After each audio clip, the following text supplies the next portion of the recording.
I sat up straight in bed and looked at the clock on the bedside table. It was 2:30 in the morning. The t-shirt I was wearing in bed was wet, as it always was when I had this dream. I looked at my wife. She was sound asleep. I was relieved that I hadn't woken her up. I must not have been delirious in my sleep this time. I didn't know what caused the dream, but it was always the same. It was a dream-fogged version of a memory of an event that happened over 2 years ago. In the dream, I was sitting at a desk in my office. On the desk in front of me was a half-full bottle of scotch, an empty glass, and a .38 caliber revolver. I poured myself a full glass of scotch and drank it in one big gulp. In my dreams, I always noted that I could not taste or feel the effects of the scotch. I would then take the gun and open the cylinder to make sure there were live rounds in all 6 chambers. I would then say, "Full of goddamn ammo, not a single one. I want to damn well destroy them. If I do that, I'm going to go to jail. No, I'll damn well destroy myself. Damn them." The words didn't always match, but the idea was there. Thank God, the dreams became much less frequent. At first I'd had them every week, and sometimes twice a week, but now it was less than once every 2 months. Everything seemed so real in the dream, like it was actually happening. But in reality, the dream had very little to do with the actual event. There was a bottle of scotch, but I was lying on the couch in the living room. There was no .38 caliber revolver. I don't own a gun. Threats to destroy. I don't recall ever uttering that night. I got drunk, very drunk, and fell asleep on the couch. To make sense of all this, I'll have to go back 2 years to start the story. 2002 was a bad year. The problem started in January when my wife Kathy and I got into a fight with the city inspectors over the design of a new house we were planning to build. The inspector repeatedly rejected our application for a building permit until I finally got the engineer to sign off on our drawings, saying that what we wanted to do was safe and complied with all current building codes. Once we finally got the permit, the fight with the contractor to get him to stick to the schedule began, and it continued until we were able to move into the house in August. Aside from the challenges of building the house, Kathy and I have been very busy with our careers. My name is Fred Alpin, and on March 6, 2002, Kathy and I celebrated our 6th wedding anniversary. Barring problems with the house construction, things have been going very well for us. For my part, I had already been working for the Independent Investigations Corporation, IIC, in Indianapolis for 8 years. IIC is not your average private detective agency. We provide investigative services to large insurance companies. Our job was to investigate insurance claims for fraud, recover stolen property, or mitigate our clients' losses in some way. For our services, we were paid a percentage of the value of the items recovered or what we saved the insurance companies. I am a lead investigator, which allows me to choose the cases I want to work on and assign them to others. I can tell you from experience that this business is quite lucrative. I was 30 years old and just starting to find gray hairs in my thick mop of dark brown hair. I've been called confident. I am confident, whatever that means. I'm not a handsome movie star or a freak from a freak show. My facial features are pretty average, except that my nose is a little crooked. It was broken in an amateur boxing match when I was in college, and I have very dark brown eyes. At 6 feet 2 inches tall and 185 pounds, I have an athletic build. I always stand up straight, and my facial expression rarely gives away what I'm thinking. Kathy was 29 years old, and at 5 feet 8 inches tall, she was the most beautiful woman I knew. Her dark brown hair with flecks of red in it hung down to her shoulders in long curls. Her eyes were blue with tiny flecks of green in the iris. Kathy had been the head of the accounting department at DC&H for 2 years now, with 20 accountants reporting to her. DC&H specialized in mergers and acquisitions and had been doing well the last couple of years, so Kathy had gotten some nice year-end bonuses. But in early 2002, there had been some problems in DC&H's Indianapolis office. In February, the manager of the Indianapolis office was fired, and Greg Bartlett took his place. Greg was about 5 feet 5 inches tall, weighed at least 20 pounds, and was nearly bald. The hair that was still left formed a horseshoe around his head. Kathy said Bartlett was a good manager, and on meeting him, I liked him. At the same time, Bartlett came to Indianapolis, D.C., and H moved one of its vice presidents into the office. Kathy said the company decided it was a good idea to spread its vice presidents around to different cities so they could visit clients and help close big deals. The vice president's name was Jack Hansen, and he had moved to Indianapolis from New York. Hansen was about 45 years old, 5 feet tall, with graying hair. He was in good physical shape and obviously exercised regularly.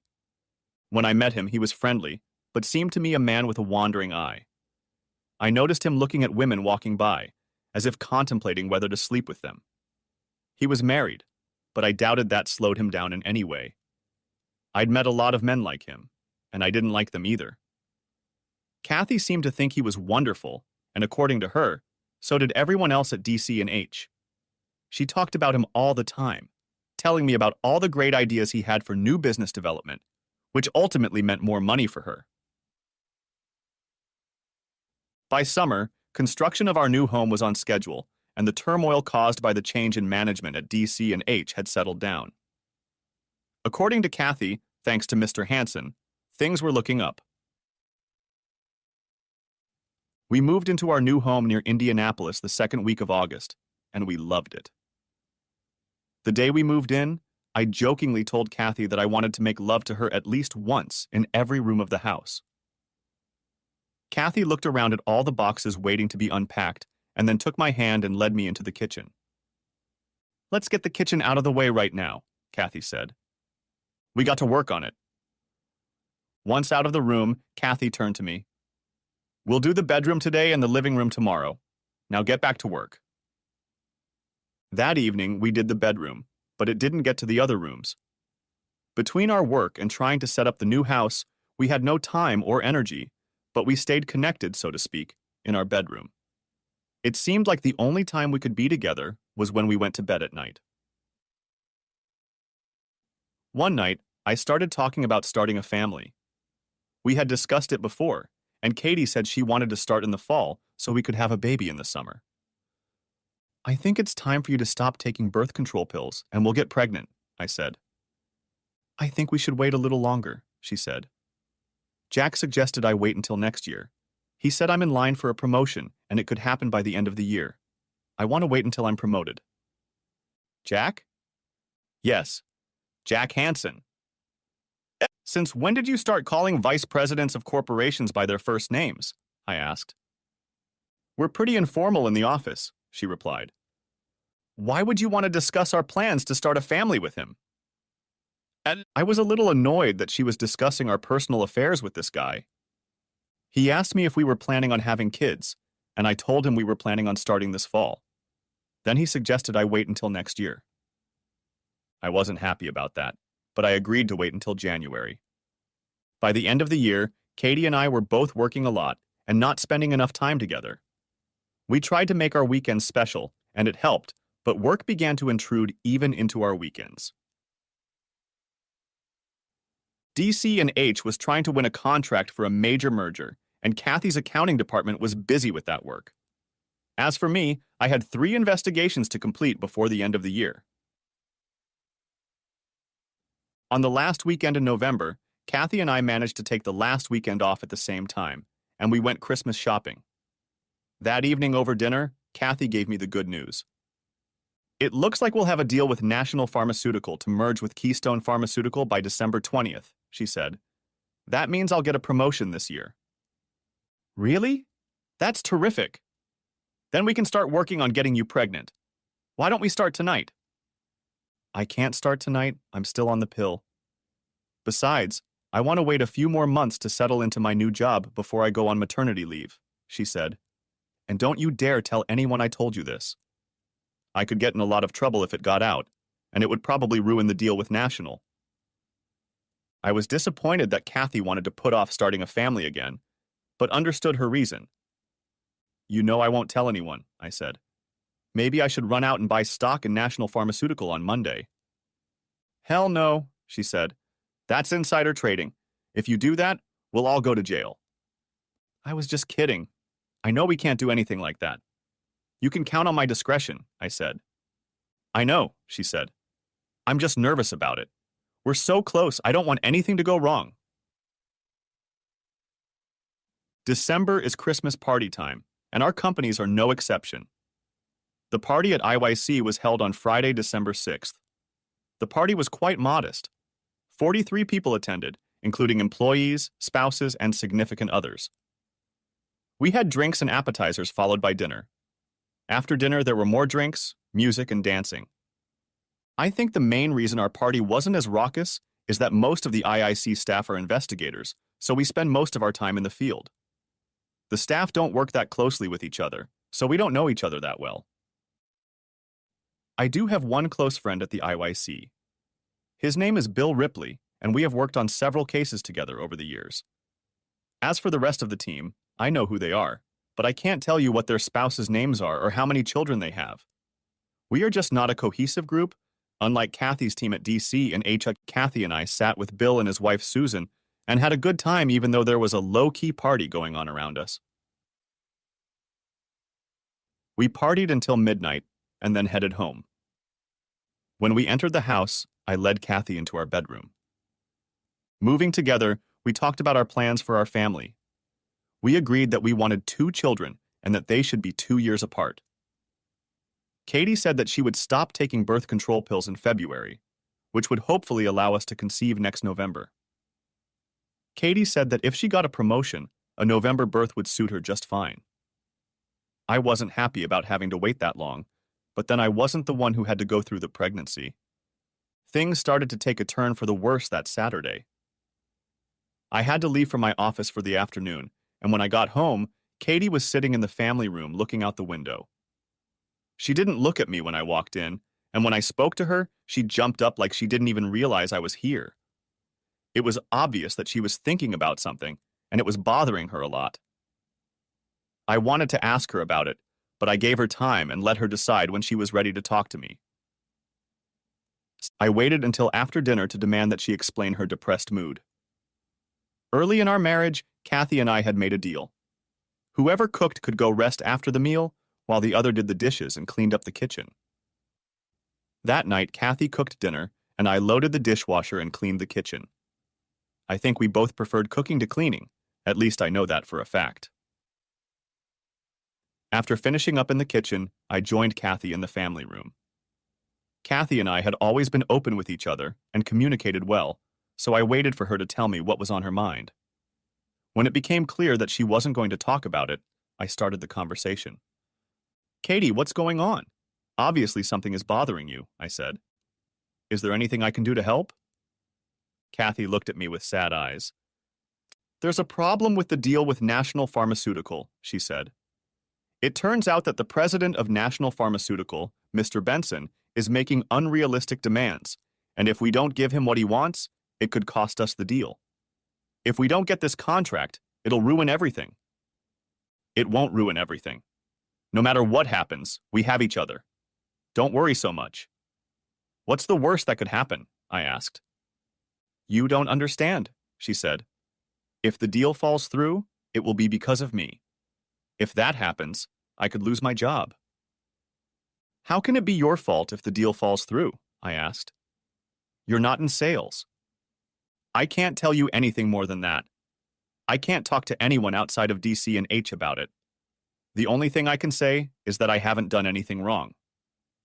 I don't understand, I said. If you didn't do anything wrong, how can it be your fault? I told you I can't talk about this with you, she said. I could lose my job for telling you as much as I already have. You're going to have to let me handle it myself. I wanted to say something else, but I realized from the look on her face that the conversation was over. On Sunday, I had hoped Kathy would be in a better mood, but she seemed to be even more depressed. She wouldn't even look at me, and a conversation of more than 3 or 4 words just couldn't happen. Monday morning I got up early and made breakfast, but Kathy wouldn't eat anything. She drank her coffee and went to take a shower. I busied myself with shoveling the snow that had fallen overnight from the driveway. When I got back to the house, Kathy was already getting ready to leave for work. It's only 6:30. Why are you leaving so early? I asked. I have some important meetings to get ready for, she replied. Kathy kissed me briefly as she passed me on her way to the garage. Monday morning was trash day in our neighborhood, so I needed to empty all the baskets and take the trash to the curb. I brought the baskets from the second floor to the kitchen to dump them into the trash bag. As I dumped the bathroom basket into the trash bag, something fell out of it and disappeared from sight. I tried to find the item for several minutes and gave up. I took the trash out and put it in our large plastic bin and rolled it outside. Back in the house, I looked around the kitchen one more time to see if I could find the item that had fallen out of the garbage can. Finding nothing immediately, I headed off to shower and get ready for work. Kathy's depression didn't seem to have changed, so Monday night I tried to broach the subject again. Has it gotten better at work? I asked. You know I can't talk to you about that, she replied. I'm under a lot of pressure, but I'll get through it. On Wednesday, Kathy began to come out of her depression. When I walked into the house that evening, she greeted me with a kiss and professed her love, something she hadn't done since Friday night. I could see that she hadn't quite recovered yet. The smile was gone, but neither was that detached look, and she didn't seem so preoccupied. Can you talk about what's going on now, or are those conversations still out of my reach? Said I. I shouldn't be talking to you about this, but it looks like we found a way to make Mr. Benson happy, she said. Jack said it looks like things should work out after all. Did she hear relief or determination in her voice? She wasn't smiling when she told me this, so I knew she was still under a lot of stress, but hopefully it would be over soon. I don't know why, but it always annoyed me when Katie called Hanson by his first name. She told me it was because their office was informal, but she always addressed Greg Bartlett as Mr. Bartlett, and Greg was the office manager, and Hanson was the vice president. I guess I just didn't realize it. That night in bed, Kathy wanted me to hold her, but she didn't want to make love. I was beginning to feel the strain of the problems Kathy was facing. I cuddled Kathy until she fell asleep, and then I rolled over to my side of the bed and tried to fall asleep, but I couldn't. After 20 minutes of tossing and turning in bed, I got up and went down to the kitchen to get a drink. I stood at the island counter in our kitchen, drinking water and going through the mail for the second time that day. When nothing caught my eye, I noticed Kathy's briefcase standing on a chair in front of the counter. I had never invaded Kathy's privacy before, but that evening for some reason I decided to look in her briefcase. Kathy hadn't closed the briefcase, so I set it on the counter and opened it. Inside were a lot of papers that didn't give me any answers. I pulled out Kathy's day planner and opened it. I looked through her calendars and notes. On Monday, Kathy had 2 meetings with Mr. Bartlett. The second meeting was also attended by Mr. Hanson. On Tuesday, she had another meeting with Hanson, and on Wednesday, she met with Hanson and Mr. Benson, the president of National Pharmaceutical. I was beginning to understand why Kathy was under a lot of pressure, but I didn't understand why she would want to meet with a client. She worked in accounting. She had never been on the negotiating team for previous deals. I wondered if this meant that Kathy was going to move from accounting to sales when she got a promotion. In Kathy's diary, there were several more meetings scheduled with Bartlett and another meeting with Hanson for the morning of December 20th. Also on the 20th, Kathy wrote 10 p.m., followed by a question mark. The only thing I found unusual in her day planner was a month-at-a-glance calendar for December. There were a few notations that didn't make sense to me. On December 6th, Katie wrote, "Started." Then each subsequent day was numbered from 1 to 14. The 14th day fell on Friday, December 20th. This date was circled and underlined. I wondered if this was due to a scheduled meeting with Hanson on that day, or because DC and H was having a Christmas party on that day. Perhaps the date was circled because that was the day they hoped to get Mr. Benson to sign the contract. I was still puzzled as to why she had numbered the days from December 6th through December 20th from 1 to 14. I knew I would have to think about this question for a long time. I put Kathy's day planner back in my briefcase and closed it. When I returned to bed, the briefcase was on the chair where I found it. Over the next few days, Kathy's mood continued to improve, but she remained a bit aloof around me. In my 8 years as an investigator, I had learned a lot about getting answers to questions without resorting to interrogation. Piecing together what Kathy had told me, I was able to determine that the 20th seemed to be a critical date. If Mr. Benson was going to sign a contract with DC and H, it had to happen on that date. On Friday, December 13th, I was able to close one of the 3 cases I was working on, and I was close to closing another. That evening, I stopped by after work for a beer with Bill Ripley to celebrate the closing. We had a couple beers each, talked about the case, and then I decided to talk to Bill about what I had found in Kathy's day planner without telling him whose day planner it was. I told him it was a case I was working on and told him about the days that were numbered 1 through 14, with the 20th one circled and underlined. Bill looked at me and said, "Sorry, buddy, but I can't help you. It doesn't remind me of anything. You said the planner belonged to a woman, right?"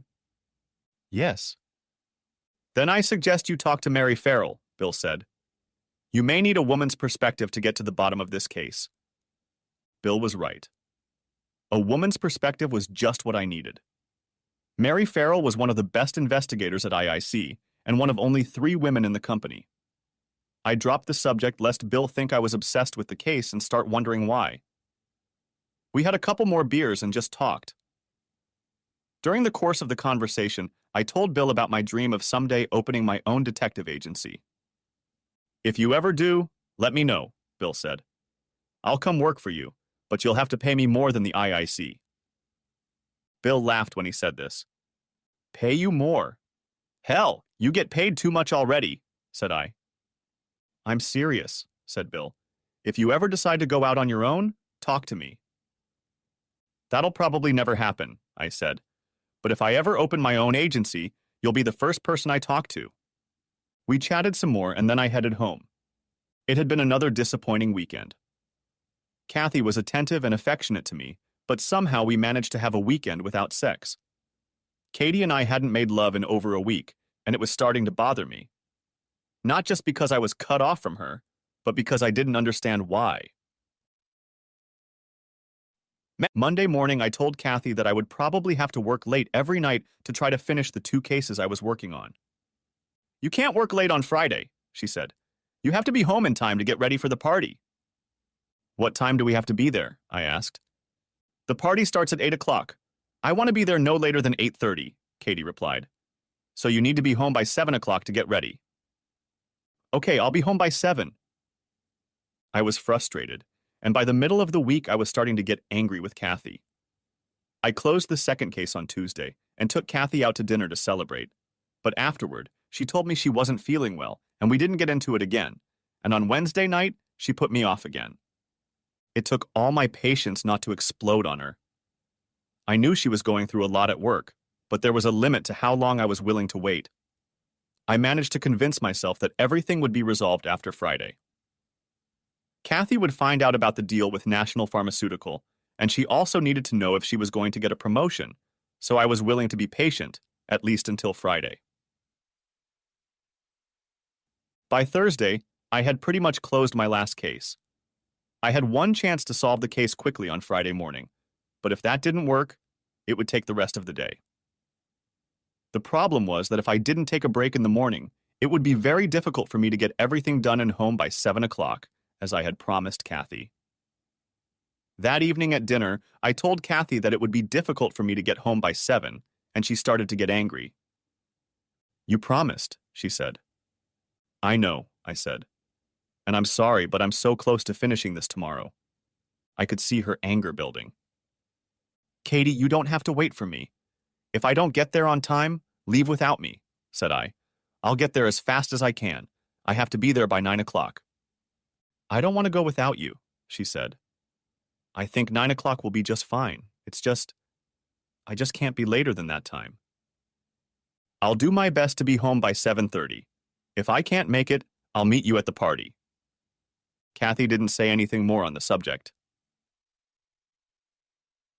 Friday morning, I got a break in my case.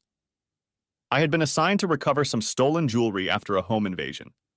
The merchandise was insured for over $1 million. The perpetrator contacted the insurance company and offered to sell the stolen jewelry for $250,000, saving the insurance company $750,000.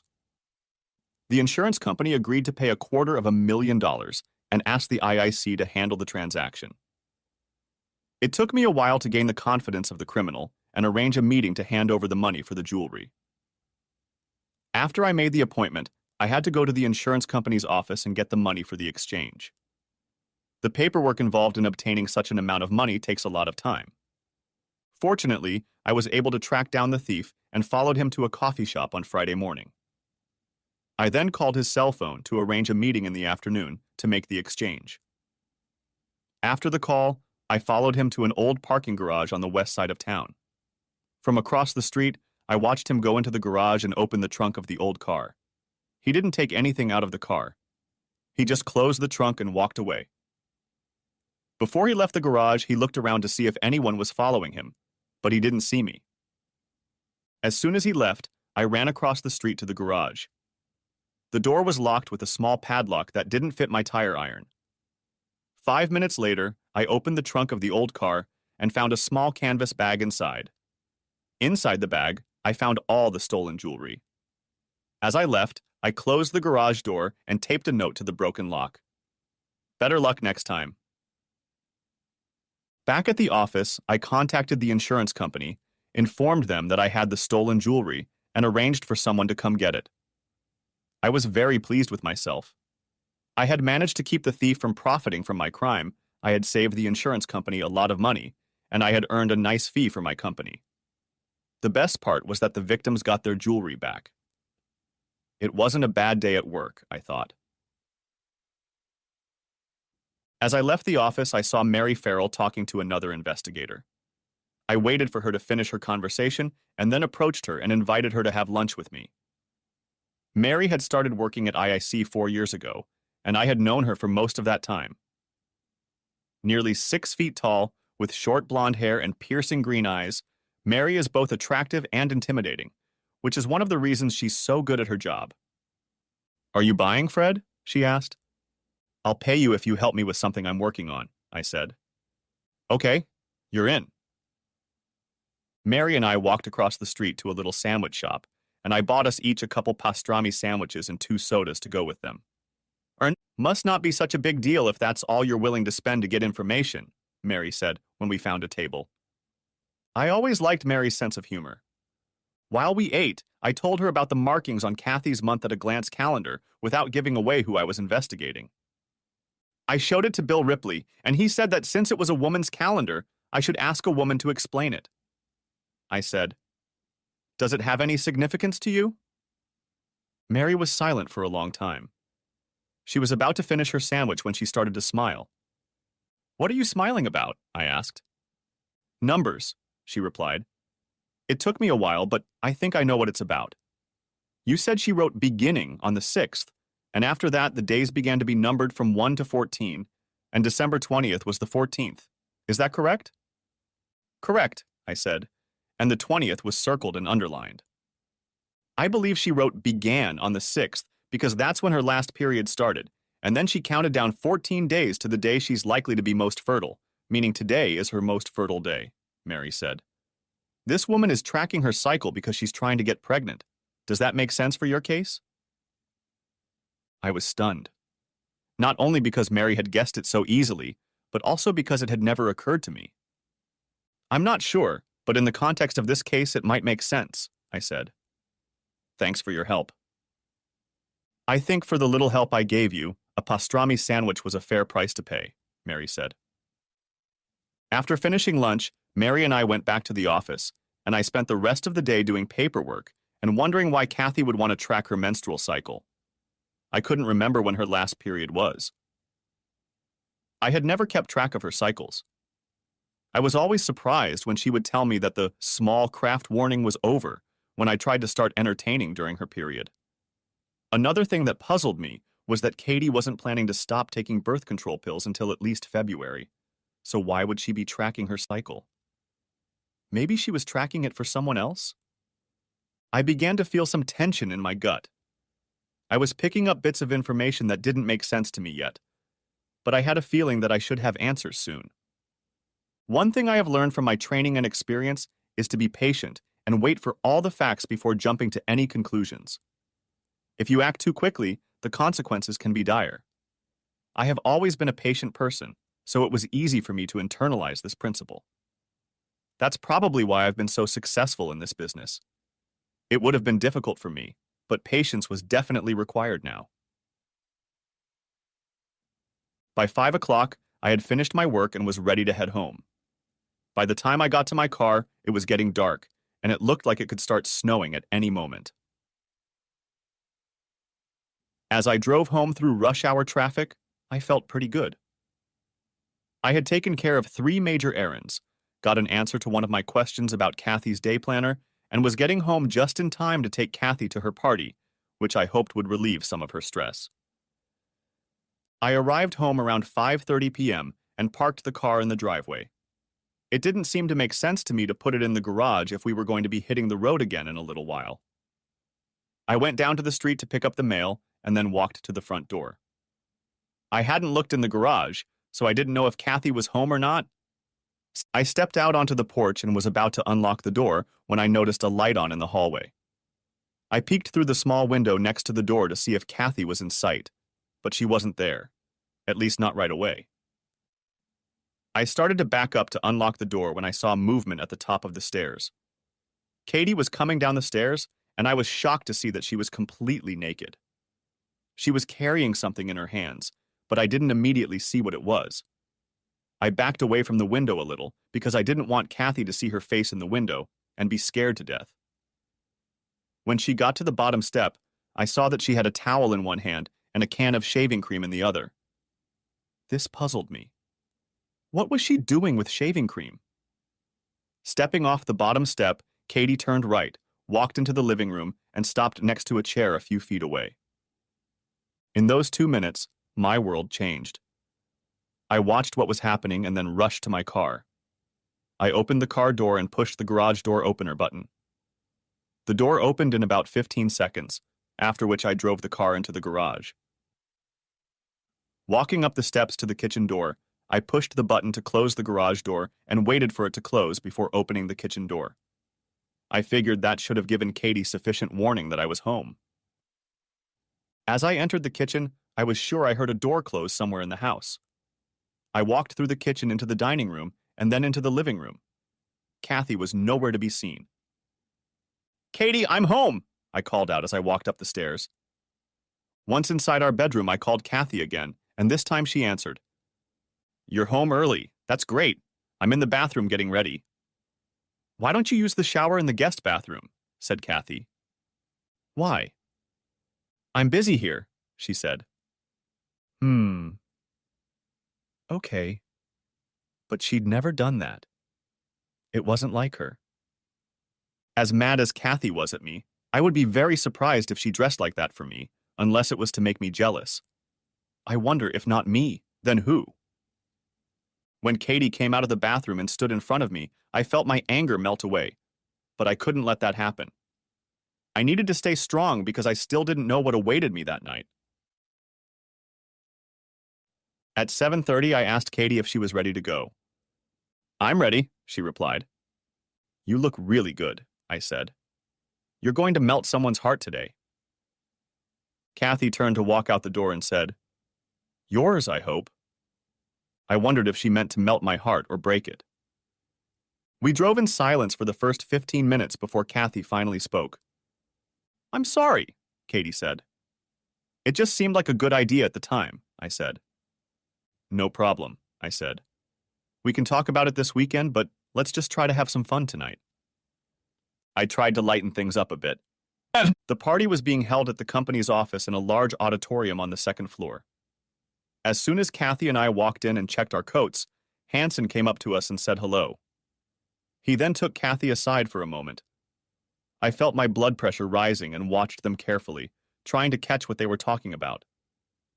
Kathy nodded her head, yes, a couple times, then shook her head no, and Hanson seemed to get frustrated, and Kathy became even more animated.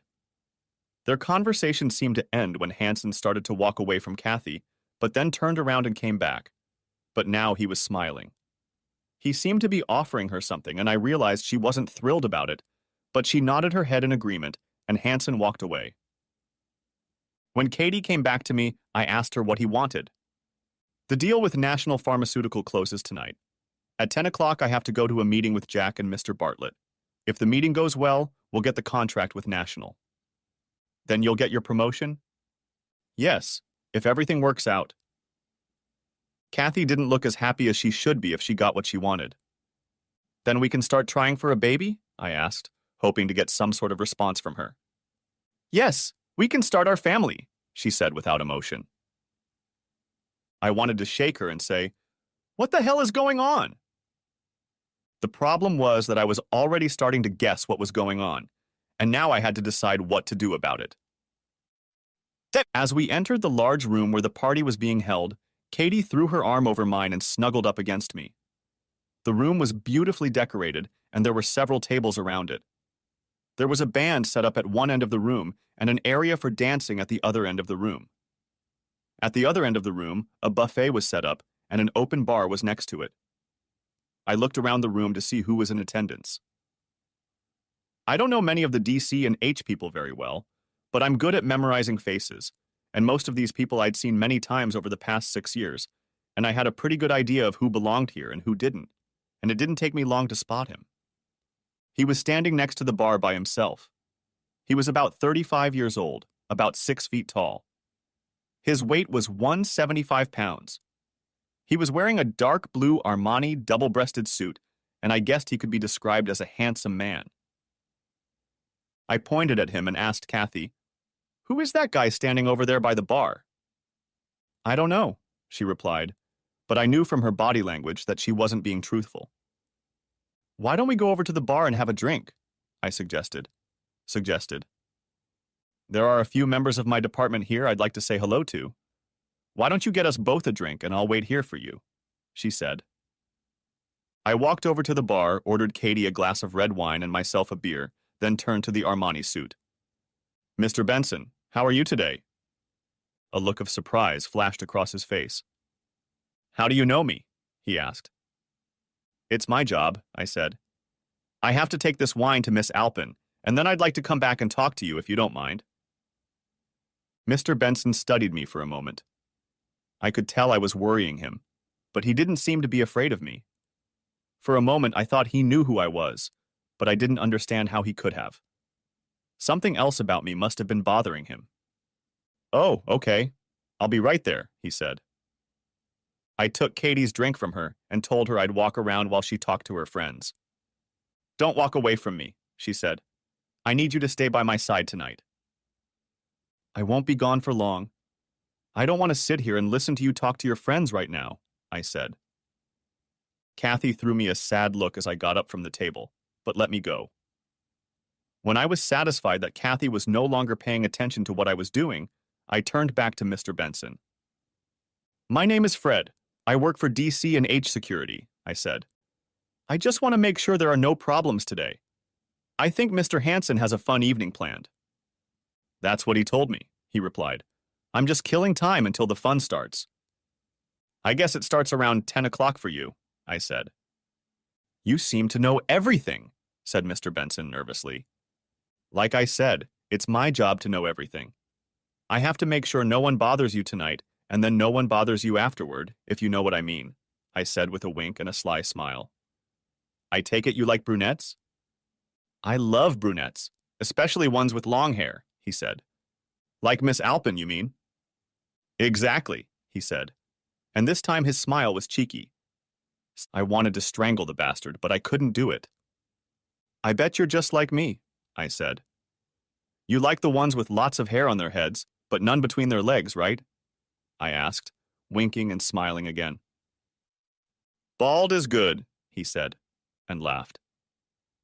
I'd learned everything I needed to know from him, so it was time to back off before I shoved my fist down the smug bastard's throat. "I need to get going. Gotta make sure there's no one here who shouldn't be here. If you have any problems, just find me. I'll be around," I said. I muttered swear words under my breath as I walked away from him. When I got back to the other side of the hall, the band started playing and a man came up to Kathy and asked her to dance. She very politely but firmly turned him down and then grabbed my hand and dragged me to the dance floor before I could sit down. As we danced, I kept my eyes on Mr. Benson to make sure he wasn't watching us. I didn't want him to guess that I was Kathy's husband. I was still working out my plans and didn't want them to fall through before they were even finalized. I was still trying to put the last pieces of the puzzle together, and it was already 9:30. From the nervous tension, my stomach started doing somersaults. The song ended, and I started to walk back to the table where Kathy was sitting when the band started playing a slow song. Kathy pulled me back onto the dance floor and held me close to her. Kathy always liked to dance next to me, but this time it looked like she was trying to penetrate me. She held me so tightly it was uncomfortable. At some point during the dance, I noticed that Benson was looking at me and seemed a little tense. I smiled at him and gave him a thumbs up and tried to ignore him. I wondered if it made him suspicious that I was dancing with Katie, but by then, I didn't really care. When the dance was over, we went back to the table. I was just sitting down when I saw Greg Bartlett approaching us, a small package in his hands. He took Kathy aside, whispered something to her, and handed her the package, then walked away. Kathy came back to the table holding the package behind her back and leaned over to talk to me. "I need to go to the girls' room," she said. When I looked up at her, I saw something in her eyes that made me uncomfortable. "Don't do that," I said. "Don't do what?" I grabbed Katie's hand and held it, looking into her eyes. "You know what I'm talking about. You know I'm not stupid. I know what's going on here. Stop this now." "I don't know what you're talking about," she said. "I just need to go to the girls' room." Katie pulled her hand away from me, and I watched her walk away. She didn't look back. While she was gone, I analyzed what I knew and what I understood from what I had seen. For me, the problem began the moment Kathy first called Mr. Hanson Jack. It bothered me, but the situation didn't escalate until Kathy's sudden bout of depression. Then she told me that the deal with National Pharmaceutical was in jeopardy, and that if it failed, she would be blamed, even though she had done nothing wrong. Then, there were all those meetings with Bartlett and Hanson and the meeting with the customer.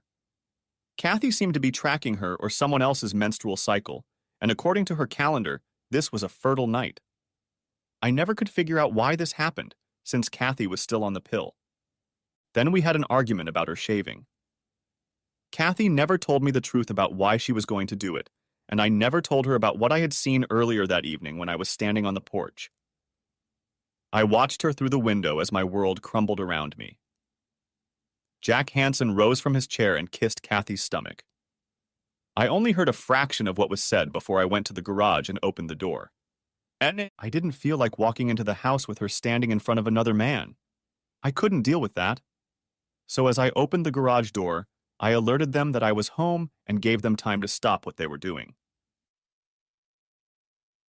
As I went upstairs to meet Kathy, I looked out the front door and saw Hanson, rat bastard that he is, running across the street to his car. I think Benson took one look at Katie and decided he needed her and made that clear to Hanson. She was the deciding factor. I didn't spend a lot of time trying to figure out why all this was happening. I just knew I had to stop it before it went too far. And the fact that Bartlett and Hanson were up to their necks in this made me want to somehow mess up their plans and try to cheat them in the process. The last part of the whole thing was Katie's trip to the women's restroom. It was already 9:45, and Katie still hadn't returned to the table. I tensed up because there was less and less time left. I still didn't have a clear plan of action, so I got up and went looking for Kathy, deciding that I would get her out of the building and take her home and deal with the consequences later. As I headed for the door, the band announced that they were on break, and an idea popped into my head. I quickly looked around and noticed that Benson, Bartlett, and Hanson were now all standing together at the bar, so I had the audience I needed. I approached the band as they were stacking their instruments and turned to the lead singer. "Can you keep your mic hot?" I asked. "I want to make some announcements." "Sure, no problem," he replied, and held out his wireless mic to me. It's already warmed up, just flick the switch on the side and you'll be all set. Thanks. I paced back and forth for a minute, trying to think of what I wanted to say, and then I took a deep breath and turned on the microphone. May I have your attention, please? I began. I saw many of the guests turn to look in my direction, but the room was still noisy. May I have your attention, please? I repeated. The noise began to die down, and there were only a few people left in the room talking. Looking around, I saw Katie returning from the ladies' room. Then I looked at the triumvirate of assholes Benson, Bartlett, and Hanson. All three were looking at me with curious expressions on their faces. Can I get everyone's attention? There was silence in the room. Kathy stood in the doorway and looked at me. Thank you. I want to take a few minutes to talk to all of you about this special occasion. First, I want to say what a wonderful party this is. Let's give a round of applause to those who threw this party for us. Almost everyone started applauding, and Kathy began to slowly walk toward me. Her face reflected fear. I've had a few drinks, and I'm feeling pretty good right now, so I hope the words come out right. I wanted to talk to you to share some things that are going on with me and my wonderful wife, Kathy. I glanced at Kathy and smiled at her, then turned to look at the three assholes standing at the bar. I couldn't tell what they were thinking, but they didn't look happy. First, I want to share some good news with all of you. Katie and I are having a baby. Many of the guests began to applaud. Katie covered her face with her hands in what would look like mild embarrassment to those who didn't know what was really going on. Hanson looked angry. Bartlett looked confused, but I couldn't read Benson. There's more good news. Kathy told me she's getting a promotion tonight because of her work on the National Pharmaceutical Company deal. I understand that Kathy, Mr. Bartlett, Mr. Hanson, and Mr. Benson will be meeting upstairs tonight to sign the contract. Isn't that great? Applause again. Oh God, please stop, I heard Kathy say. She stopped 10 feet away from me and slowly lowered herself to the floor. Assholes number 1 and 2 were furious. Benson looked almost amused. This evening started out so strangely that I thought I'd share it with you. When I returned home from work in the evening, I found my lovely wife in the bathroom getting ready to shave. Laughter erupted in the crowd, but most sat in stunned silence. We had a little argument about it. She said it was supposed to be a surprise for me, and I told her not to do it. I won that argument, or at least I thought I did. I realize now that she wasn't doing it for me, but on Jack's orders. At these words, a loud sigh sounded. Katie was now lying on the floor crying, and most of the guests were looking at me as if they were watching a train wreck. There were only 2 assholes now. Benson seemed to have escaped. Hanson's face was bright red and he was shaking. Bartlett was walking toward me as if he thought he could make me stop. Katie did it because she was supposed to be Mr. Benson's present tonight. Your company's management seems to think it's good business to encourage your employees to do it with potential clients to get a contract, even if it ruins the marriage. Bartlett was now standing right in front of me and trying to take the microphone away from me. I snatched the microphone from him and turned it off. Listen, asshole, you try to snatch my microphone from me again, and I'll throw you like a bag of rocks. On second thought, I'll do it anyway. Bartlett backed away from me and looked at Hanson. While they looked at each other, I turned the microphone back on. One last thing, and this is for Bartlett and Hanson. I'm going to sue this company for what you did to my marriage, and I'm sure I'll be well compensated. Part of that settlement will be that you 2 assholes and everyone else involved in this mess will be fired. Good night, everyone, and have a nice vacation. There was dead silence in the room as I put the microphone away, walked over to Katie lying on the floor and squatted down next to her. Katie. She looked up at me, tears streaming down her cheeks. Fred, I'm so... Katie, don't say anything, I interrupted her. Do you think you'll get that promotion now? I stood up and looked around. People were looking at us, but when I looked back at them, they looked away. I took one last look at Katie and walked out of the room. Picking up my coat, I was walking across the hall to the door when Hanson appeared in front of me. Do you have any idea what you've done? He asked. Yes, I replied. I entertained you before you and DC and H could finish entertaining my wife, and I hope I cost you millions. I'd hate to think we all went through that for a few $100,000.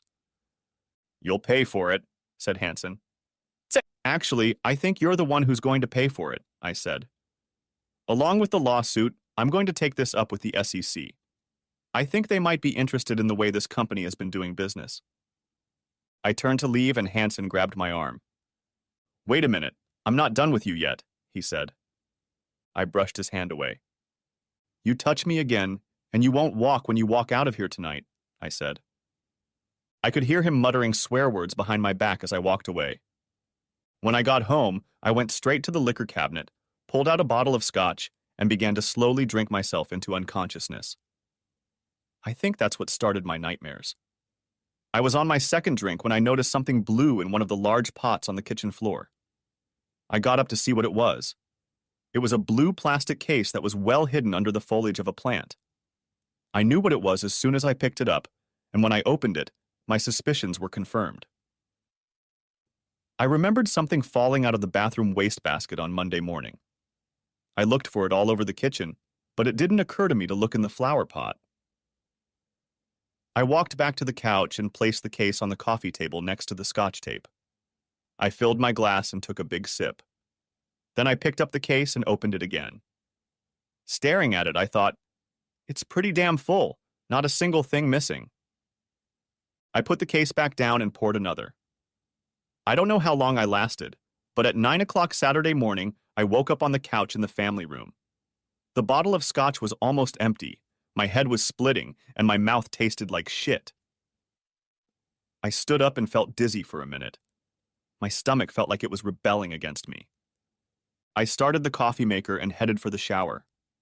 When I got upstairs, I noticed that Katie hadn't come home, and I didn't expect her to either because she was afraid to face me or because she was pissed that I'd screwed things up at DC and H. I wasn't sure I cared. The shower helped. I felt a little better. After 2 cups of coffee, scrambled eggs, and toast, I sat down on the couch in the family room. I sat there trying to think through my next steps. My heart was breaking at the thought of how much I loved Kathy. I wondered how could she do this to us. I couldn't believe that her ambition was so strong that she would agree to do this to a client to win a deal.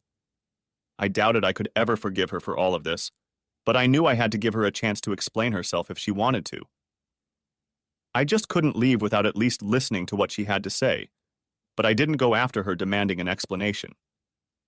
I figured that if she didn't see fit to try to explain her actions to me, then I didn't need to know why. The reasons would only be important if she wanted a second chance with me. I couldn't think of what to do other than wait and see if Kathy would try to contact me. I started wondering where she had spent the night, and then I remembered what she looked like when I left the party. I felt a little guilty for leaving her on the floor like that. I realized that I should have taken her home with me. I wasn't proud of myself, but I was hurt, angry, and had no sympathy for Katie. The more I thought about it, the worse I felt, and the more I wondered where she lived. At 11 o'clock, I was still sitting on the couch when the phone rang. I assumed it was Kathy calling and wondered if I should answer it. I picked up on the 6th ring. Mr. Alpin? Yes. This is Special Agent Mark Walker with the FBI, said the voice in the receiver. Is your wife with you? My wife is not home, I said.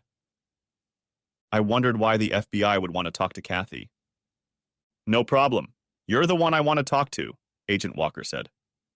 With me? I interjected. About what? I'd rather not discuss it over the phone, he said. Can you come to my office this afternoon? I think so, I said. Where are you located? Agent Walker gave me directions to his office, and I agreed to meet him there at 2 o'clock in the afternoon. After the call, I tried to figure out what the FBI needed from me. The best I could figure was that it must have something to do with one of the cases I had recently worked on. If that was the case, why couldn't he tell me what he needed over the phone? Over the years, I'd often had to talk to various law enforcement agencies on cases I'd worked on, and it never bothered me. But for some reason, this invitation to talk to the FBI made me a little wary. At 1 o'clock in the afternoon, I dressed in jeans and a sweater and headed into town to meet Agent Walker. I left my car in the parking lot across the street from the high-rise office building in downtown Indianapolis that housed the FBI offices. I took the elevator to the 7th floor office and gave my name to the receptionist. "I'm here to see Special Agent Walker," I said. "Have a seat. I'll let him know you're here," she replied. I only had to wait 2 minutes before he followed me into the lobby. Unlike the expensive Armani suit he'd been wearing the night before, Special Agent Walker was dressed in blue Dockers and a white Oxford shirt with no tie. "Mr. Alpin, thank you for coming," he said. "Please follow me." I followed him into the conference room, and as I sat down, Agent Walker offered me a cup of coffee, which I accepted. He poured 2 cups from a coffee maker on a table in the corner and held one out to me. He took a sip of the coffee and then sat down at the table across from me. "Should I call you Special Agent Walker or Mr. Benson?" I asked. "Why don't you try Mark?" he said. "And may I address you as Fred?" "Fred would be just fine." "You must be confused right now," Mark said. "Yes, but I think I'm beginning to understand what's going on," I said. "I understand you were working undercover for Mr. Benson." "That's right. I'm counting on your discretion to keep whatever I tell you here a secret," he said. "I think you probably know that I'm an investigator myself and understand what confidentiality means," I said. "I'm still not sure if you're friend or foe. I'm hoping you can explain to me how my wife got involved in this case." "I'll tell you everything I can and answer any questions you have, as long as they don't jeopardize our investigation." "Okay, I'll listen to everything you have to say, but I have to say that I'm very angry that my wife was used the way she was. This mess probably ended my marriage," I said. "It's probably not as bad as you think," Mark said. "Let me just bring you up to speed, and then you can ask your questions." "I don't mind," I said. "Earlier this year, the Security and Exchange Commission contacted the FBI," he began. "They received disturbing information about DC&H's business tactics from someone within the company and asked us to investigate the allegations. After following up on the information we received from the SEC, we found enough evidence to warrant further investigation. I can't tell you much about our investigation other than that it was decided to go undercover." Mark stood up and began to pace around the room as he spoke. "During our investigation, we found out that DC&H was trying to interest National Pharmaceutical in a merger. Mr. Benson spoke to one of our agents and said he was concerned about DC&H's tactics. We then found out that no one from DC&H had met with Mr. Benson, so with his assistance, I took over his identity and began negotiating with DC&H. I was able to convince Mr. Hansen and Mr. Bartlett that I was Mr. Benson, and I led them to believe that I was interested in their merger ideas and was willing to sign a merger contract with them. When they started drooling about the millions of dollars they thought they would make on this deal, I started acting reluctant. I told them I wanted to talk to other firms before I made a decision. The idea was to see what tactics they would use to get me to sign a deal with them." "So you asked my wife?" said I. "Not exactly. On my first visits to DC&H's office, I was introduced to your wife when I was escorted into the conference room to meet with Bartlett and Hansen. I told Hansen that I would very much like to speak with Mrs. Alpin. He replied, 'She's very attractive, isn't she?' I agreed with him, but that was not the reason I asked to see her." "Why did you want to see her?" I asked. "I told Hansen that since she was head of the accounting department, I wanted to talk to her about the financial condition of the company I was supposedly planning to merge with. The real reason was that your wife was the insider who went to the SEC expressing concerns about the way DC&H was doing business." "So Kathy knew you were working undercover for the FBI?" I asked. "No, she didn't know. I couldn't tell her," Mark said. "The information she sent to the SEC indicated that people higher up than Bartlett and Hansen were involved in the company's problems. She implicated the president of the company and the CEO. I didn't know if I could trust her, given that my assignment was to investigate Bartlett and Hansen. I couldn't be sure she wouldn't blow my cover to protect them." So Katie snitched on the company executives. I didn't know what that meant for me. If she didn't know Benson was a fake, was she really going to do it with him at the party? I had questions I wanted to ask Mark, but I decided to wait until he was done to see if I would get answers from what he was telling me. Like I said, I made it clear to Hansen that I could back out of the deal, so he asked me what it would take to get me to sign with DC and H. I asked him what he could offer. Then Hansen said, "I noticed that you think Kathy Alpin is quite beautiful. How would you look at getting a piece of her?" I was surprised. I expected him to offer me a bribe. I had to see where it would lead, so I told him I might be interested, but I didn't commit to it. This next part may be hard for you to hear, but it's important to the story. "You can't say anything that would upset me more than what I've already been through," I said. "All right then." I waited a few days and then met with Hansen again. He asked me if I had thought about his offer. I asked him if he meant by his offer that he would arrange things so that I could do it with your wife, and he answered in the affirmative. I didn't want to look too concerned, so I said I was definitely interested, but still not sure she was worth it. Hansen assured me that she was worth it. I still didn't see how Hansen could promise to honor his offer, so I asked him how he could get a married woman to agree to give herself to me as payment for signing the contract. "Let me worry about that. If you want her, she's yours." That's all Hansen said. "That son of a bitch," I said. "Who the hell does he think he is?" "He's just a nasty bastard." I got the feeling he wanted me to accept his offer for more than just to get me to sign the contract. I let him go on for a while, and then asked him when he could arrange for me to meet your wife. He immediately said we would do it during the company Christmas party on the 20th. "So you were going to go for it?" I said. "You were only going to do it with my wife to further your undercover investigation?" "No, I had no intention of doing it with your wife," Mark said. "First, it would have been unethical of me. And second, I was pretty sure that the room where I was to meet your wife had hidden cameras and microphones to record what was going on. It wasn't just supposed to be a favor to get me to sign a contract. It was also supposed to give them material that could be used for my blackmailing." "How did you plan to get out of it?" I asked. "I planned to back out at the last minute and say the circumstances weren't right. Then I was going to say I was willing to make a deal, but Mrs. Alpin would have to join me in the hotel room after the party. Then, when she was alone, I was to identify myself and bring her here for questioning. We had planned to arrest Bartlett and Hansen today. We thought we'd have enough evidence by this morning to charge them both. You came up to me last night, introduced yourself, and said you were from security. The thing is, I knew who you were, and I was afraid you knew what was going on and were a party to it. I wasn't sure which side you were on until you stood up and gave your speech." "Oh, shit," I said.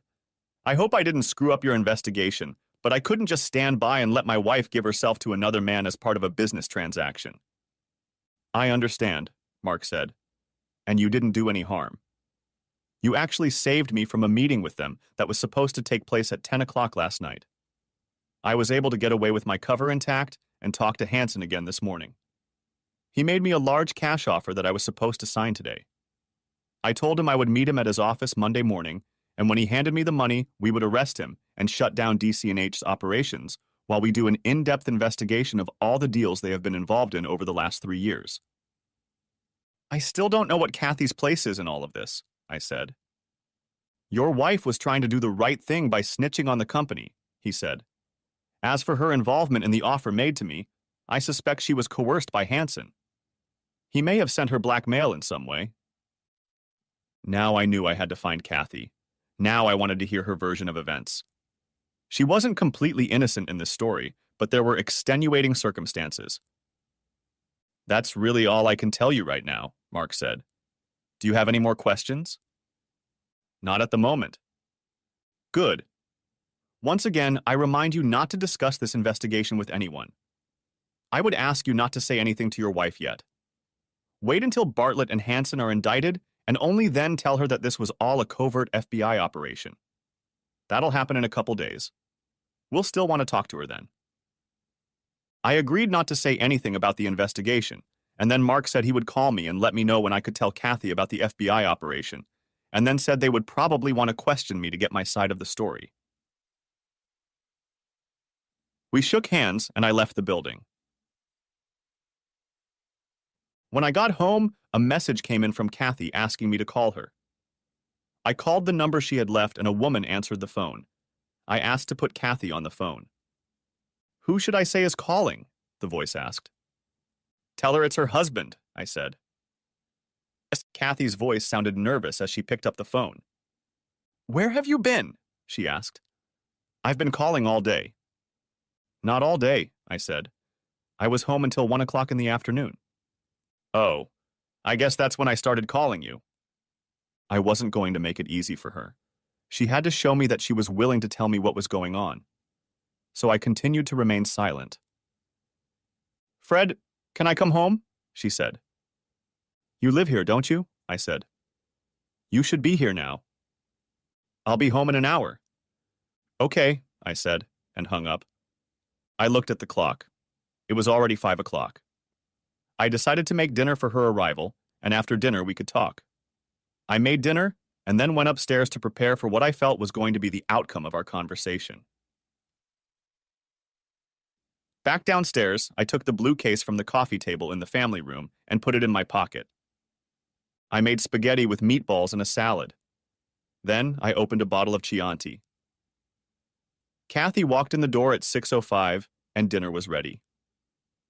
When she saw dinner on the table and the open bottle of wine, I realized the stress had left her face. She realized it wasn't as bad as she thought it was. We didn't speak at first. We walked over and sat down at the table. I poured the wine and we began to eat. After a few minutes of heavy silence, I asked Kathy where she had spent the night. Did one of my friends drive me home after you left? I couldn't resist teasing her. Oh, you didn't stay until the end of the party, I said. You practically ended the party with your speech, she said. I guess I owe some people an apology for that. Not to you and certainly not to Bartlett or Hanson. I think you're right. I owe you an apology, she said. She was about to say something else, but I stopped her, saying we'd talk after dinner, and we both fell silent again. There was nothing more for the two of us to talk about. After dinner, Kathy started to put the dishes in the dishwasher, but I stopped her. You can clean up the kitchen later, but right now we need to talk, I said. We walked to the family room and sat down facing each other. Do you want to just tell me everything, or should I start asking questions? Either way, I only expect the truth, I said. I'll tell you everything, she said. I'm sure you know when it started. It was the day after your Christmas party. Jack called me and told me that the huge deal they were working on with National Pharmaceutical was in trouble. Jack told me that Mr. Benson had told them that he would only sign the contract if I agreed to take it up with him.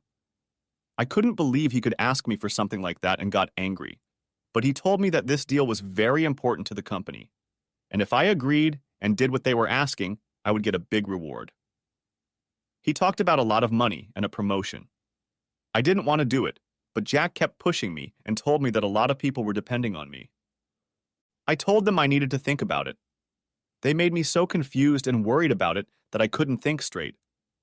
When you came home and I looked at you, I realized I couldn't do that to you. On Monday, Jack and Mr. Bartlett hounded me all day trying to get me to agree. Mr. Hanson said that if the deal fell through, it would be my fault and they would have to let me go. They also said that if I told anyone about what was going on, I would be fired. I tried to tell you as much as I could. I knew that if you knew the whole story, you would do something crazy, and I would lose my job. On Tuesday, I told them I wouldn't do it, and they asked me to think again. Then, Mr. Hanson told me that the company was short over $100,000, and that if there was an audit, it would look like I had been embezzling money from the company for the last few years. Jack told me that I would end up going to jail.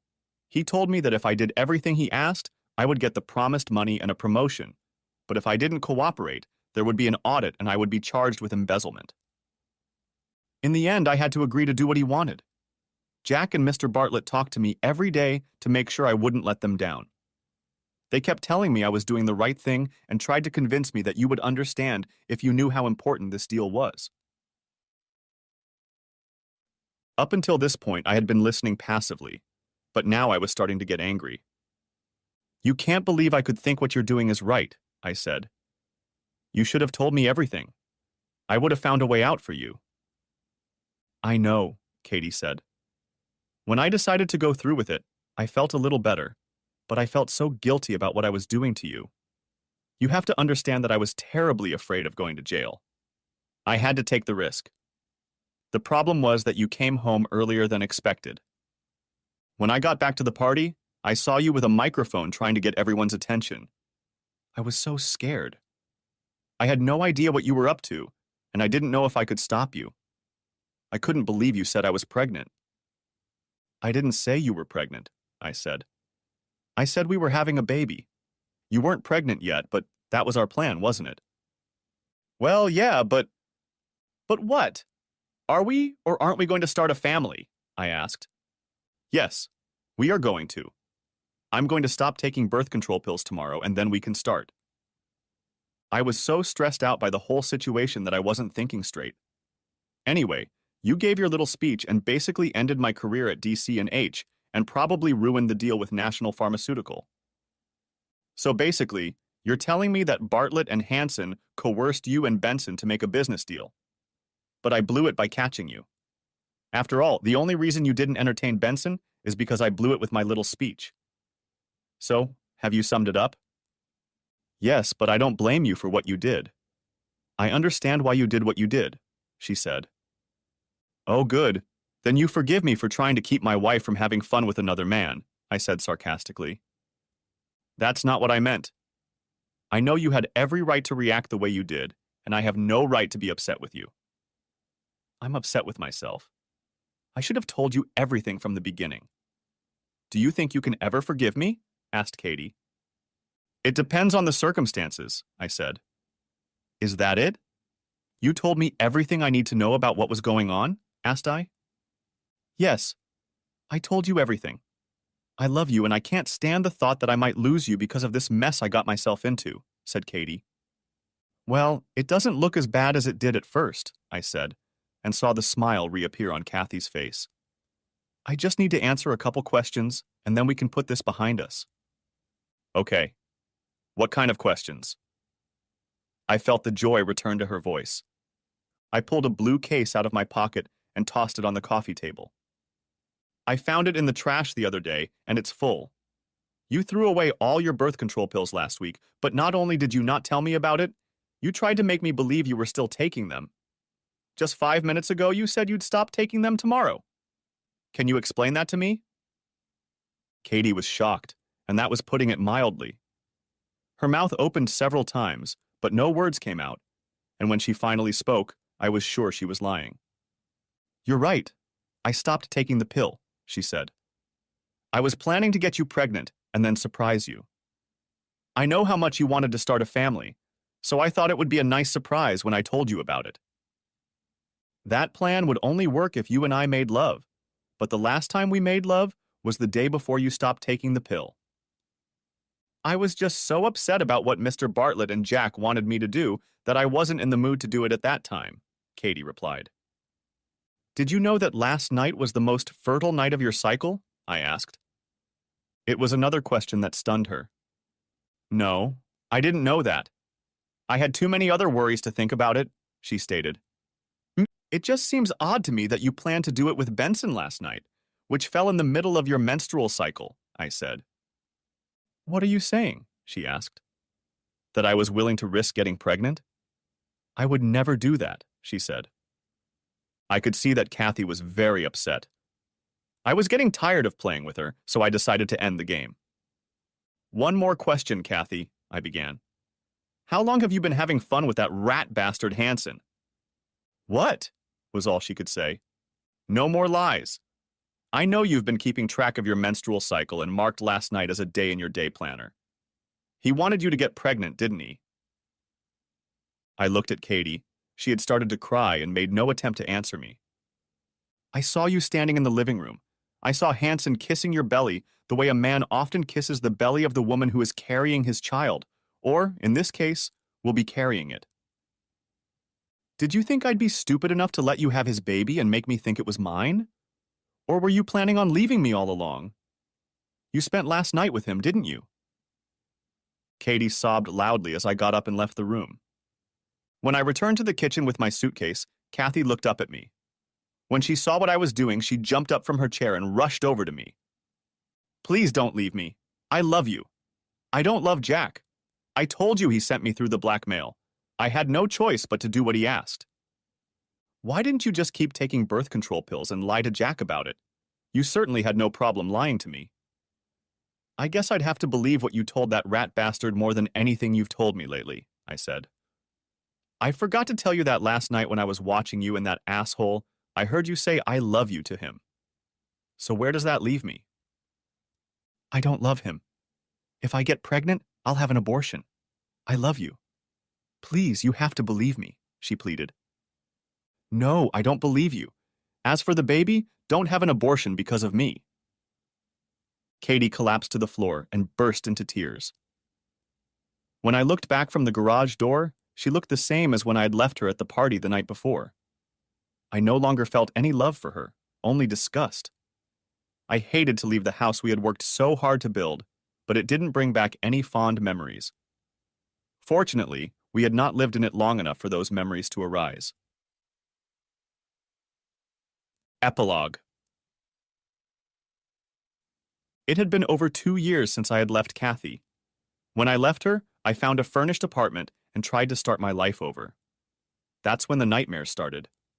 I was no longer satisfied with what I was doing, so I quit my job and headed to California. After finding a place to live, I started my own insurance investigation company. I called Bill Ripley and asked if he wanted to be my partner, and 2 months later he joined me. When he came out, he told me that when Mary Farrell found out we were starting our own company, she asked if we had any work for her. Mary moved here 14 months ago, and 2 months later we started dating. 3 months later we started living together. I was surprised that I fell in love again so quickly. I was in no hurry to remarry, but I like having someone I care about to share my life with. I was able to keep the memory of my favorite people in Indianapolis alive through several contacts I still talk to, including Special Agent Mark Walker. It turned out that Kathy had made inquiries about the president and CEO of the company at the behest of Jack Hansen. Hansen hoped to get them in trouble for questionable deals they were involved in and have the board of directors fire them. Hansen envisioned that he would then become president of DC&H. Obviously, Katie wasn't lying when she said she didn't love him. She was toying with him because he was in love with her, and she knew that if he got his way, she would get everything she wanted. Hansen and his wife had no children, which he blamed on his wife.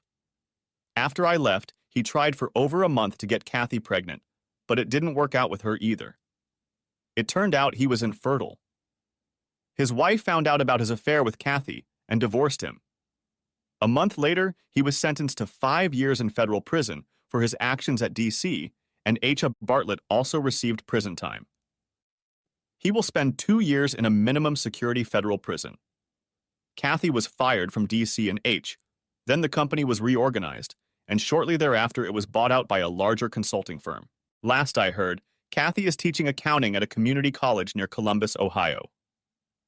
I try not to think about Kathy. The wounds are still too fresh for me to reminisce about the good times we had. I don't miss her, and that's a good thing. Mary more than fills the hole that Kathy left in my life, and that's why I married her. And now I'm sitting here looking at her and wondering if I should wake her up. Not to tell her I was dreaming again, but to tell her I love her. Mary told me last night that when I decide I want a baby, all I have to do is ask. But be sure to place your order early because labor will have to wait 9 months, Mary added. I'm thinking of placing the order as early as tomorrow. By the way, if you were wondering about DC&H, you were right in thinking about Dewey, Cheatham, and Howe.